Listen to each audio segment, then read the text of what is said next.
আলাইকুম। আজকে আমরা চারটি গুরুত্বপূর্ণ কোণ নিয়ে আলোচনা করব। সে চারটি কোণ হচ্ছে প্রবৃদ্ধ কোণ, সন্নিহিত কোণ, একান্তর কোণ এবং অনুরূপ কোণ। প্রবৃদ্ধ কোণ কি? যে কোণের মান 180 ডিগ্রি অপেক্ষা বড় এবং 360 ডিগ্রি অপেক্ষা ছোট তাকে আমরা প্রবৃদ্ধ কোণ বলি।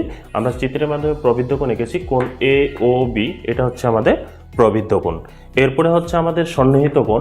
দুটি কোণের যদি একটি সাধারণ বাহু এবং একই শীর্ষবিন্দু থাকে তবে ওই কোণ দুটিকে আমরা সন্নিহিত কোণ বলি।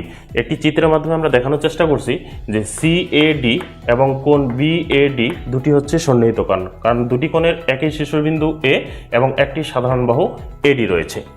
এরপরে আসি আমরা হচ্ছে একান্তর কোণ এবং অনুরূপ কোণ। দুটি কোণেই কিন্তু আমাদের অনেক সময় জ্যামিতি পড়তে গেলে এই দুটি কোণে খুবই প্রয়োজন হয়। তো একান্তর কোণটা কি? দুটি সমান্তরাল সরলরেখাকে অপর একটি সরলরেখা ছেদ করলে ছেদবিন্দুতে বিপরীত পার্শ্বস্থ কোণগুলোকে আমরা একান্তর কোণ বলি। অপরদিকে দুটি সমান্তরাল সরলরেখাকে অপর একটি সরলরেখা ছেদ করলে ছেদবিন্দুতে একই পার্শ্বস্থ কোণগুলোকে আমরা অনুরূপ কোণ বলি।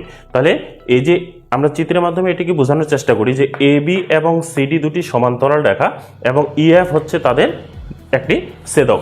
এই ছেদকের যদি একই পাশে উৎপন্ন কোণগুলোকে আমরা বলতেছি এখানে অনুরূপ কোণ। তাহলে এই কোণ এবং এই কোণটা যেহেতু ছেদকের একই পাশে উৎপন্ন, এই দুটি কোণকে আমরা বলবো হচ্ছে অনুরূপ কোণ। অর্থাৎ কোণ ইজিবি এবং কোণ জিএইচডি হচ্ছে আমাদের অনুরূপ কোণ।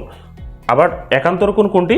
যদি ছেদকের এই যে এই পাশে একটি কোণ এবং অপর পাশে যদি আরেকটি কোণ হয়, সেই কোণটাকে আমরা বলবো হচ্ছে একান্তর কোণ।